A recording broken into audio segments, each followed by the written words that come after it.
Hello all, அஸ்ஸலாமு அலைக்கும். Welcome to Sultana vlogs. இன்றைக்கி நம்ம எல்லாத்துக்குமே ரொம்ப ஃபேவரட்டான street style chicken momos and momos chutney இது ரெண்டையுமே எப்படி வீட்டில் சிம்பிள் அண்ட் ஈஸியாக செய்கிறதுன்னு பார்த்துடலாமா?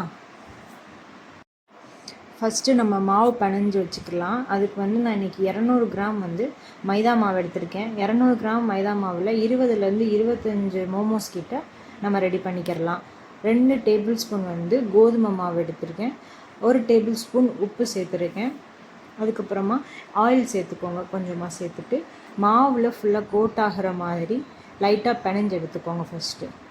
அதுக்கப்புறமா கொஞ்சம் கொஞ்சமாக நம்ம தண்ணி ஆட் பண்ணிவிட்டு சப்பாத்தி மாவு பதத்துக்கு நம்ம அந்த மாதிரி பிணைஞ்சு எடுத்துக்கிட்டாலே போதும்.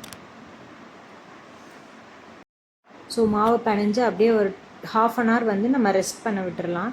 உள்ளே உள்ள ஸ்டஃபிங் ரெடி பண்ணிடலாம். ஒரு பெரிய வெங்காயம் எடுத்து ஃபைனாக சாப் பண்ணி எடுத்திருக்கேன். அதே மாதிரி 3 பச்சை மிளகாய் எடுத்திருக்கேன். இதை ரெண்டையும் எவ்வளோ ஃபைனாக சாப் பண்ண முடியுமோ அந்த அளவுக்கு சாப் பண்ணிக்கோங்க. நான் இன்றைக்கி 250 கிராம் சிக்கன் எடுத்திருக்கேன். அதை மிக்சியில் ஒரு டைம் அரைச்சி எடுத்திருக்கேன். நம்ம கட் பண்ணி வச்சுருக்க வெங்காயத்தையும் சேர்த்துக்கலாம், பச்சை மிளகா, மல்லி இலை, இதை 3ஐயும் சேர்த்துட்டு நல்லா மிக்ஸ் பண்ணிக்கிடலாம். இதில் நான் இன்றைக்கி 1 டேபிள் ஸ்பூன் சோயா சாஸும் ஆட் பண்ணியிருக்கேன். சோயா சாஸ் உங்கள்கிட்ட இருந்தால் ஆட் பண்ணிக்கலாம், இல்லைனா ஸ்கிப் பண்ணிடலாம். சோயா சாஸ் ஆட் பண்ணும்போது நமக்கு ஸ்ட்ரீட் ஸ்டைல் அப்படியே அந்த டேஸ்ட் கிடைக்கும். அதுக்காக தான் நம்ம சோயா சாஸ் ஆட் பண்ணுறோம். 1 டேபிள் ஸ்பூன் இஞ்சி பூண்டு பேஸ்ட்டு, இதில் தேவையான அளவு உப்பு சேர்த்துக்கோங்க. ஃபைனலாக பெப்பர் பவுட்ரு கொஞ்சம் சேர்த்துட்டு நல்லா மிக்ஸ் பண்ணி எடுத்துக்கோங்க. இப்போ நமக்கு மாவு ரெடி ஆகிடுச்சு, ஸ்டஃபிங்கும் ரெடி பண்ணி வச்சாச்சு. அடுத்து மோமோஸ் சட்னியும் நம்ம ரெடி பண்ணிடலாம். அதுக்கு நான் 3 தக்காளி எடுத்திருக்கேன். இந்த மாதிரி சென்டரில் 4 கீரி எடுத்துக்கோங்க. 3 பல் பூண்டு தோல் உரிக்காமல் தான் நான் சேர்த்துருக்கேன். அதுக்கப்புறம் இதுக்கு தேவையான அளவுக்கு காஞ்ச மிளகா 3லேருந்து 4 உங்கள் காரத்துக்கு தகுந்த மாதிரி சேர்த்துக்கோங்க. நான் 5 மிளகா இன்றைக்கி சேர்த்துருக்கேன். இதை எல்லாத்தையும் சேர்த்துட்டு நம்ம கொஞ்சமாக தண்ணி ஆட் பண்ணிக்கிறலாம். இதை அடுப்பில் வச்சுட்டு ஒரு 10 மினிட்ஸ் நல்லா கொதி வரட்டும். தக்காளியோட தோல் பிரிஞ்சு வர அளவுக்கு நல்லா கொதித்து வரட்டும். அதுக்கப்புறமா இதை நம்ம எடுத்துக்கலாம். இப்போ பிணைஞ்சு வச்சுருக்க மாவை இன்னொரு டைம் நல்லா பிணைஞ்சு எடுத்துக்கோங்க. உங்களுக்கு குட்டி குட்டி பால்ஸாக வேணும், குட்டி குட்டி பால்ஸாக போட்டு வச்சுக்கோங்க. இப்போ மாவு திரட்டி எடுத்துக்கலாம்.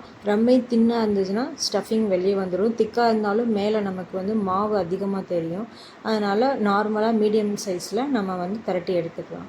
இப்போ இதில் உள்ளே நம்ம சிக்கன் ரெடி பண்ணி வச்சுருக்க ஸ்டஃபிங்கை உள்ளே வச்சுட்டு உங்களுக்கு எந்த மாதிரி ஷேப் வருதோ அந்த மாதிரி ஷேப்பில் நீங்கள் ரெடி பண்ணிக்கோங்க. எனக்கு ஓரளவுக்கு இந்த ஷேப் தான் நல்லா வந்தது, பிகினர் ஃப்ரெண்ட்லியாக இருந்தது.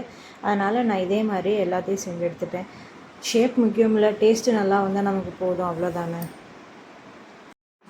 சைடில் தக்காளியுமே நல்லா கொதி வந்துருச்சு, தோல் எல்லாமே பிரிஞ்சு வந்துருச்சு.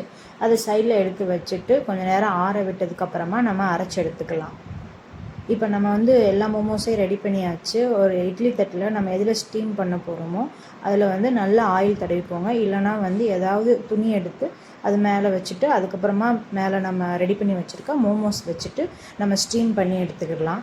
நம்ம உள்ளே ஸ்டஃபிங் ரா சிக்கன் வச்சுருக்கிறனால ஒரு 10 to 20 மினிட்ஸ் நல்லா ஸ்டீம் ஆகட்டும். அதுக்குள்ளே உள்ளே உள்ள சிக்கனும் வெந்துடும் நமக்கு. சைடில் ஆற வச்சுருந்தா தக்காளி இது எல்லாத்தையும் தோலை நல்லா ரிமூவ் பண்ணிவிட்டு நம்ம ஒரு மிக்ஸி ஜாரில் சேர்த்துட்டு தேவையான அளவு உப்பு சேர்த்துட்டு நல்லா ஃபைனாக அரைச்சி எடுத்துக்கோங்க. அரைச்சி எடுத்துட்டால் சூப்பரான மோமோஸ் சட்னி ரெடி ஆயிரும். இந்த ரெசிப்பியை கண்டிப்பாக வீட்டில் ட்ரை பண்ணி பாருங்கள். நம்ம கடையில் சாப்பிட்ற மாதிரி டேஸ்ட் அப்படியே இருந்தது. ஷேப் நமக்கு முக்கியம் இல்லை, ஷேப் எப்படி இருந்தாலும் பிரச்சனை இல்லை. பட் டேஸ்ட் ரொம்பவே அல்டிமேட்டாக இருந்தது. அந்த மோமோஸ் சட்னி வச்சு சாப்பிடும்போது இன்னுமே சூப்பராக இருந்தது. கண்டிப்பாக ட்ரை பண்ணி பார்த்துட்டு கமெண்ட் பண்ணுங்கள். இந்த வீடியோ பிடிச்சிருந்தா லைக் பண்ணுங்கள், ஷேர் பண்ணுங்கள், ஃப்ரெண்ட்ஸ் அண்ட் ஃபேமிலிக்கு சப்ஸ்கிரைப் பண்ணி சப்போர்ட் பண்ணுங்கள். நெக்ஸ்ட் வீடியோவில் பார்க்கலாம்.